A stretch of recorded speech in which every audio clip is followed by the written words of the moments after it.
Kalian memuja dia, kalian jadiin dia standar mutlak waifu idaman, prajurit wanita paling badass sepanjang masa, dan simbol kesetiaan sejati.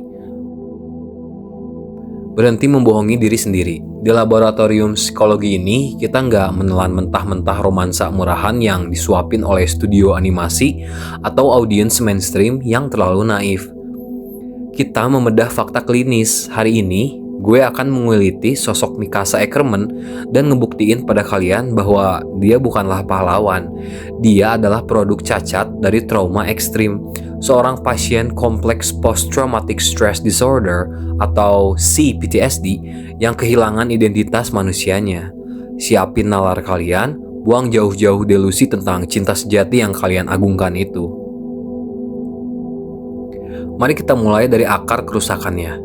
Umur 9 tahun, banyak penonton dungu yang bilang Mikasa itu keren karena insting pertarungnya bangkit di momen ini. Mereka pikir itu superpower.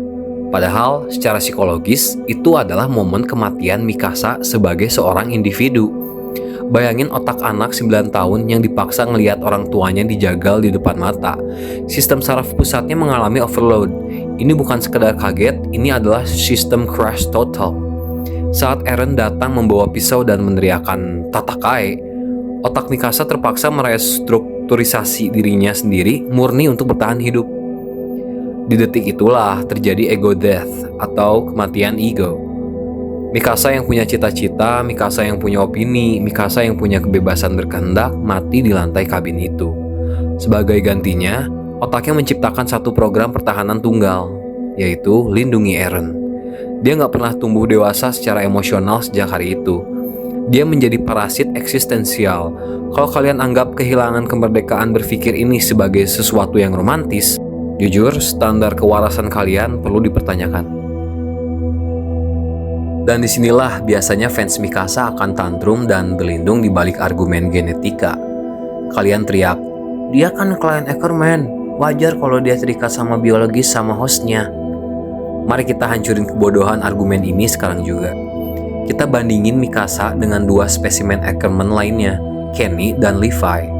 Disinilah letak perbedaan fatal antara self-actualization atau aktualisasi diri dan psychological regression atau regresi psikologis.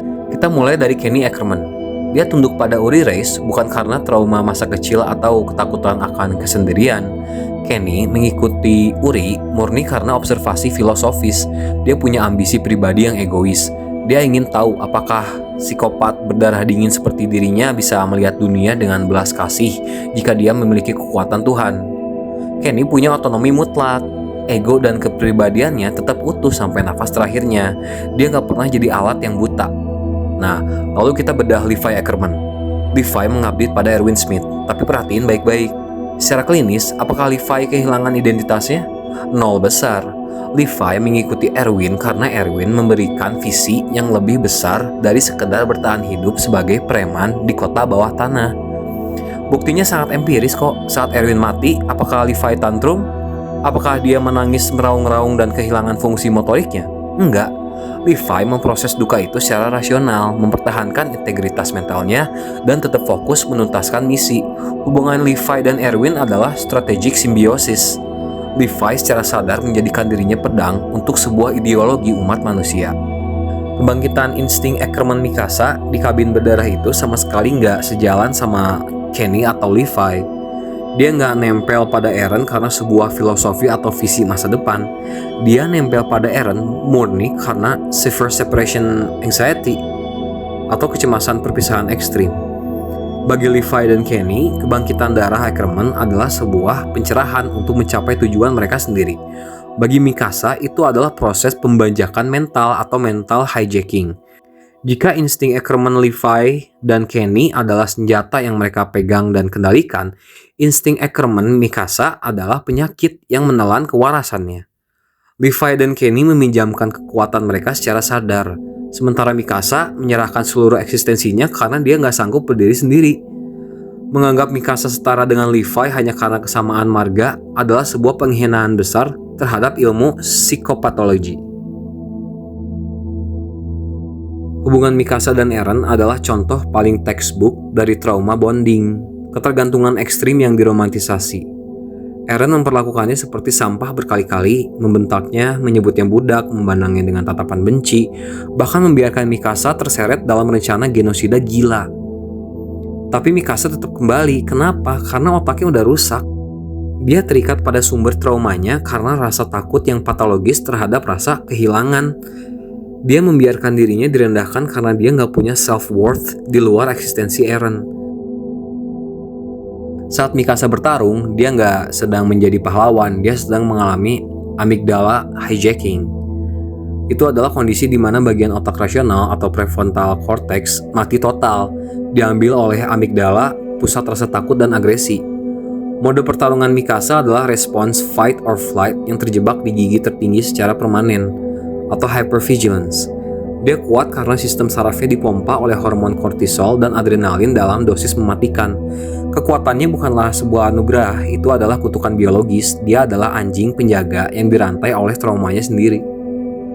Tapi sebelum gue menutup berkas pasien ini, mari kita berikan sedikit kredit klinis untuk sebuah mukjizat medis. Setelah menjadi parasit emosional selama lebih dari 1 dekade cerita, pada akhirnya Mikasa melakukan satu-satunya metode pengobatan yang valid untuk menyembuhkan traumanya. Dia memotong kepala inang parasitnya. Banyak yang menangisi adegan ini sebagai tragedi cinta. Kalian salah besar. Dari kacamata psikologi, tindakan Mikasa membunuh Eren bukanlah sebuah pengorbanan cinta yang tragis. Itu adalah operasi pengangkatan tumor stadium akhir. Di detik pedangnya menebas leher Eren, untuk pertama kalinya sejak tragedi di kabin berdarah itu, Mikasa kembali menjadi manusia yang merdeka. Dia akhirnya membuat satu keputusan otonom tanpa dibajak oleh anomali genetik atau trauma bondingnya.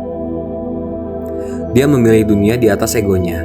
Sayang sekali, butuh genosida global dan jutaan nyawa melayang hanya untuk menjadi terapi penyembuhan bagi satu pasien CPTSD. Jadi, silakan terus memuja masa lalu Mikasa di kamar kalian. Tapi di laboratorium ini, kebenaran klinis tidak bisa dibantah oleh air mata fandom. Gue tahu kolom komentar di bawah bakal penuh dengan pasien denial yang menangis kepanasan. Silakan bantah diagnosa ini kalau kalian punya pendapat atau argumen yang keren. Let's go. Kita diskusi sehat dan jangan lupa subscribe.